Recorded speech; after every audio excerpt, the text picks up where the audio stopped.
बच्चा पैदा होने की है, वही प्रक्रिया एक रविदास के बच्चा होने की है। दोनों में अंतर क्या है, दोनों में फर्क क्या है? पहर जनेऊ जो ब्राह्मण होना मेरी क्या पहराया, वो जन्म की सुदृढ़ पर से तुम पाड़ी क्यों खाया? सुन्नति करे तुर्क जो होना औरत को क्या कहिए, अर्ध शरीर नारी बखानी ताते हिंदू रहिए। अगर जनेऊ पहन करके तुम ब्राह्मण बनते हो, कहते तो हमने जनेऊ धारण किया था, शूद्र जनेऊ नहीं पहनता है, हालांकि अब पहनने लगा है। तो कबीर साहब प्रश्न पूछते, तुम्हारी पत्नी तो जनेऊ धारण नहीं किया है, वो तो जन्म से शूद्रीने रह गई, उनका पड़ोसा हुआ तुम क्यों खाते हो? और ये बात सदगुरु कबीर साहब 600 साल पहले कह रहे हैं, और उस जगह पर कह रहे हैं काशी में, जहाँ पर एक से बढ़कर के एक महामोपाध्याय है, उपाध्याय, त्रिवेदी, चतुर्वेदी, द्विवेदी, पाठक ब्राह्मण बैठे हैं। वहां पर कबीर साहब कहते हैं, अगर जनेऊ पर के तुम सच्चे ब्राह्मण हो तो औरत तुम्हारी सुदृढ़ रह गई है। तो कबीर साहब का ये सपना था, कबीर साहब सोचता कि हम मनुष्य बने। और कबीर साहब एक ये बात मूल रूप से कहना चाहते थे कि सतगुरु वचन सुनो हो संतो, मत लीजिए सिर भार, हो हजूर ठार का अवते समर संभार। हम सब मनुष्य हैं, और ये भी कहा मानुष हो के नाम हुआ, मुआ सो टांगर ढोर, एको जीव ठोर नहीं लगा भया तो हाथी घोर। और अभी आप लोग पूर्व वक्ता जरा श्रवण कर रहे थे, जब सदगुरु कबीर ने ये मनुष्यता की बात कही, अब बाद में आया गोस्वामी तुलसीदास, कट्टर लाल गुजर ब्राह्मण, उसको बर्दाश्त नहीं हुआ ये बात कबीर की बात है। बिना नाम लिए हुए अलंकार में 2 दर्जन गाली की चर्चा आप लोग श्रवण कर रहे दे ही डाला। 2 दर्जन उन्होंने, जो कहो पार्वती वो कहो आना, 10 सुख ही लोग कही जाना, राम नाम का मर्म आना, आपू ही बाउर आपू सेना हृदय बसे राम न जाना। कबीर साहब का जो राम हो अपने घट में निवास करने वाला है। जब प्रसंग हमारे साहब कर तो मुझे घटना और याद आ रही थी।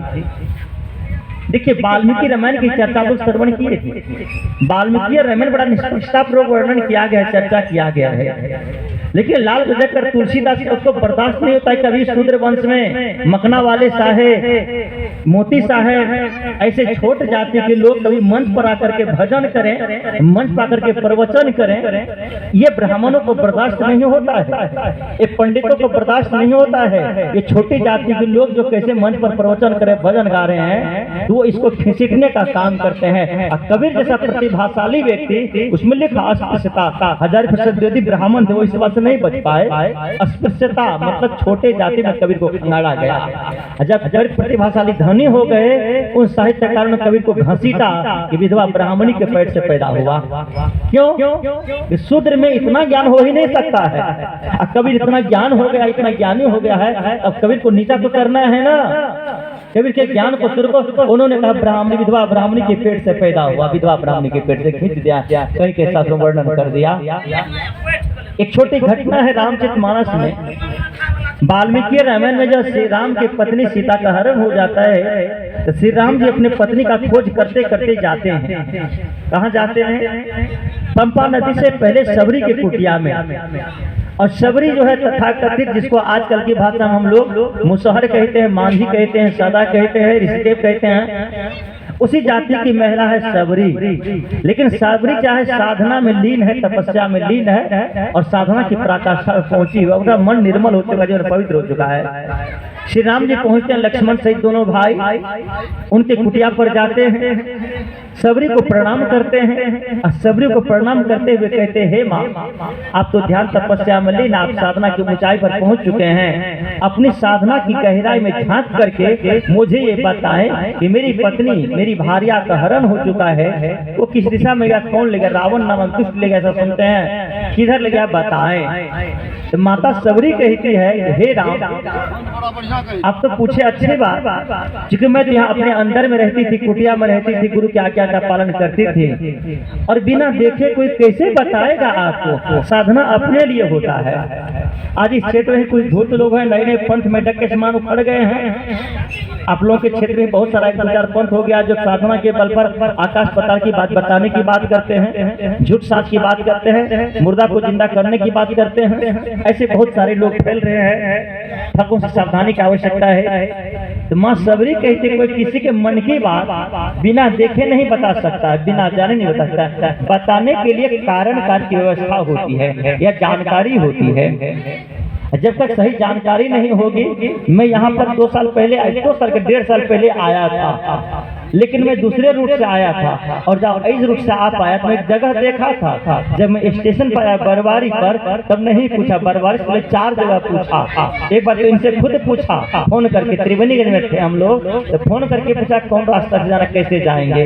इन्होंने बताया पिपरा से आ जाइए, चौक क्या बोलते लो कहा गम्हरिया, गम्हरिया से लो कहा से तब आइए आप बड़वारी आइए। फिर भी 1-2 जगह संदेह हो तो पूछना पड़ा, जो रास्ता देखा नहीं था, तो बिना देख अब देख लिया तो किसी को मैं बता सकता हूँ इस रास्ते से आप जाइए, ऐसा रास्ता बढ़िया रास्ता है। तो माँ सबरी के तो कोई नहीं बता सकते हैं, लेकिन हाँ दुख की बात दुखी व्यक्ति बता सकते हैं। घायल की गति, घायल जाने जो कोई घायल हो, आप ही की तरह आगे जाइए। नदी के उस पार में सुग्रीव है, जिसके पत्नी का हरण बाली ने कर लिया है, और वो छुपा हुआ बाली सुग्रीव को खोल के आपको कुछ पता बता दे।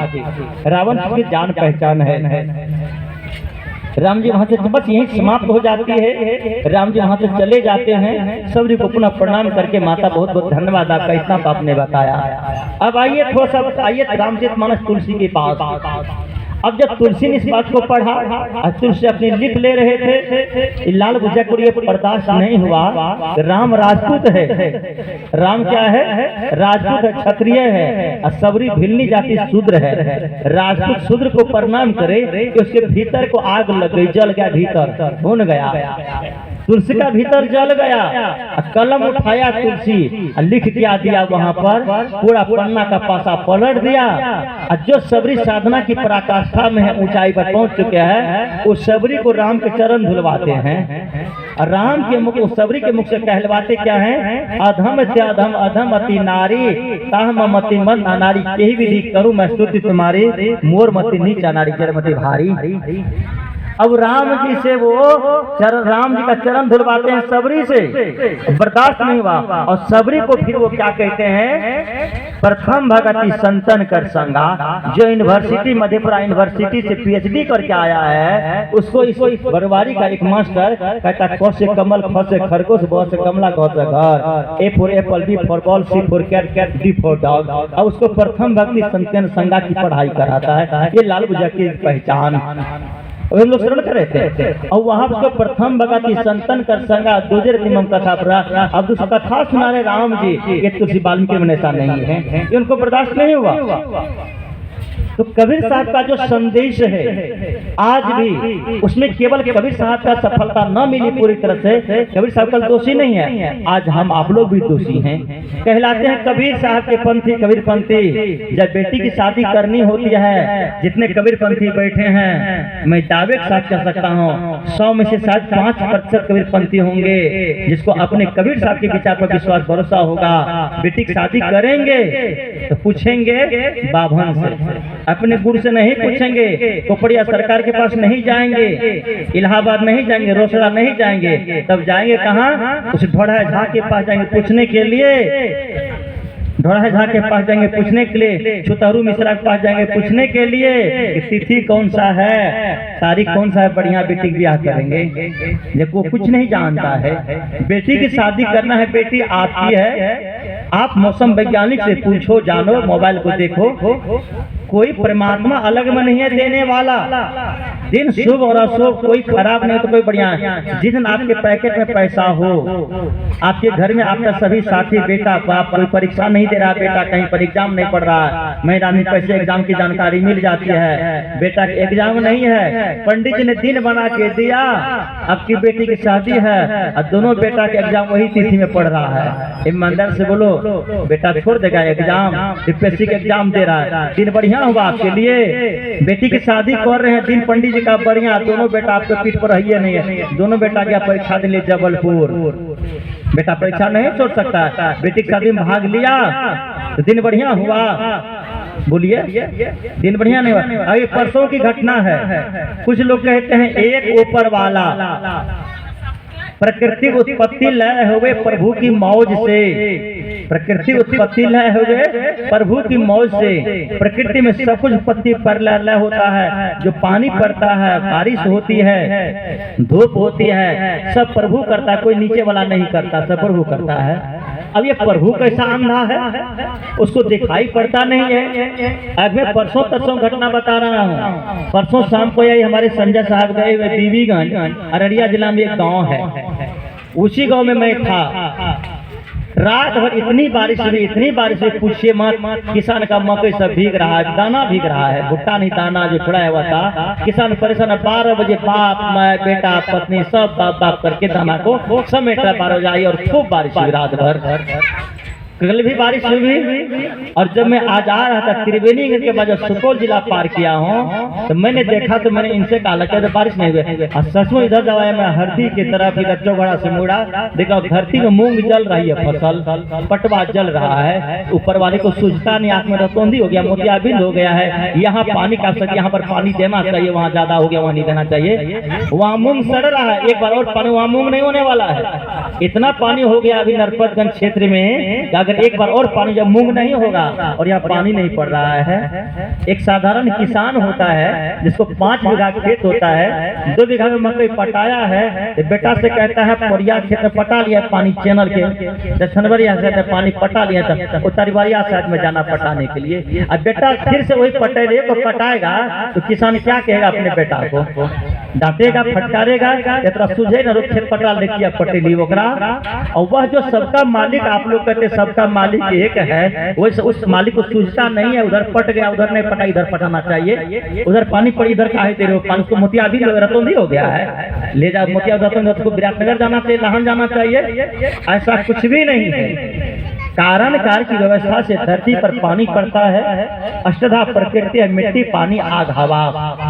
मिट्टी पानी आग हवा, ये 5 तत्व होते हैं, मिट्टी पानी आग हवा और आकाश। छित जल पावक गगन समीरा, पंचचित्या अदक्षरा। शरीर के निर्माण में 5 तत्व का निर्माण होता है। अब 5 तत्वों से शरीर हमारा बना होता है। अब देखिए मिट्टी का अंश शरीर है। अब देखिए खुरस दिए हैं, देखिए आप लोग लगता होगा, यहाँ लगता है उजला उजला हो गया है, ये शरीर मिट्टी का अंश है।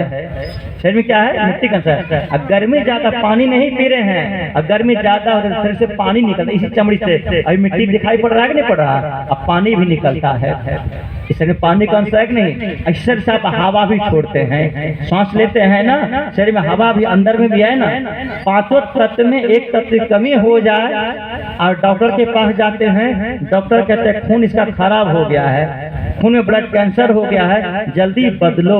कोई वहाँ पर देवी देवता काम नहीं करेगा। अब देवी देवता अगर काम करता, आप डॉक्टर के पास नहीं जाते। एक भी आदमी को बता जो गोसाई को बहुत पूजा करते, खूब मानती है, जब बेटी को पुतों को प्रसव होता है, पीड़ा होती है, दर्द होता है, तो गोसाई के पास चले जाते हैं, हे गोसाई माता को ही संभाल लिया एकरा, तोरे बपोरना भरोसा से ईमानदार। तब किसे भरोसा है? एक भी आदमी तब दौड़े जाएंगे आशा मैडम के पास में, डॉक्टर के पास में। अगर लोकल डॉक्टर जो आपका नजदीक प्रखंड स्तर का है जवाब दे दिया, जिला जाएंगे, जिला जवाब दे दिया, पूर्णिया पटना जाएंगे, आपको कहीं नहीं। जो डॉक्टर इलाज करेंगे और तो 70 हो रहा है। यही बात है कि कबीर साहब कहते हैं, तू कहता है कागज की लिखी, मैं कहता हूँ आंखन की देखी, तेरा मेरा मनवा कैसे होई रे। मैं कहता हूँ जागत रहियो, तू जाता है सोई रे। मैं कहता हूँ सुलझाओ सुलझावन हारा, तू रहता है अरझाई रे। मेरा तेरा मनवा कैसे होई रे, मेरा तेरा मनवा कैसे होगा? मैं आंखों देखी घटना का जिक्र करता हूँ कि कल अररिया में खूब पानी गिरा, यहाँ पानी नहीं गिरा है। एक आदमी होता पानी गिराने वाला, ऊपर में सत्ता होता पानी गिराने वाला, उसको इतना तो दिमाग होता, ये बगल में कौन सा लौकहा के बगल में मूंग सूख रहा है, पानी वहां पड़ना चाहिए, वहां नहीं पड़ रहा है, और वहां मूंग गल रहा है, वहां पानी पड़ रहा है और गला रहा है। इसलिए एक कोई है नहीं ऐसा जो पानी गिरा रहा है। पानी हम लोग बच्चों ने पढ़े थे 6ठी क्लास में, 9वीं क्लास में, आसाम के चेरापूंजी नामक जगह पर 12 महीना बारिश होती है। अभी यहाँ बाढ़, कोसी हर साल बाढ़ का दंश झेलता है। कोसी में 5 जिला आता है, अररिया, पूर्णिया, सहरसा, सुपौल, मधेपुरा, ये 5 जिला हर साल बाढ़ का दंश झेलता है। कभी कोरिया भाग तो कभी पचमरिया भाग बाढ़ का दंश। हम रहते हैं जमुई में, पहले इलाहाबाद में रहते थे, और मैंने सुना यहाँ पर नाम दिया इलाहाबाद से, तो ये लोग इलाहाबाद में मिले, इलाहाबाद से परिचित थे, 10 साल इलाहाबाद में रहे। लेकिन अभी मैं जमुई में, और अभी एक आपका जगता में भी हो गया है, रानीगंज में, वहां मैं रहता हूँ। वहां पर पर पानी नहीं होता, बाढ़ कभी नहीं आती है, वहीं से बालू आपके यहाँ आता है। राजस्थान में कभी पानी नहीं, बाढ़ नहीं आती, वहाँ पर सूखा रेगिस्तान है, पानी के लिए त्राहिमाम हो रहा है लोग। यहाँ से आप हम सब चावल उपजा भी वो लोग खाते हैं। धान कैसा होता है राजस्थान वाले नहीं जानते, धान के लिए पानी चाहिए। रेगिस्तान कोई रहता हो जानते होंगे, वहाँ पे तो पानी होना चाहिए ना। एक कारण कार्य व्यवस्था से धरती चलती है, इसको कोई चलाने वाला नहीं है, नियम है, रीत के तंत्र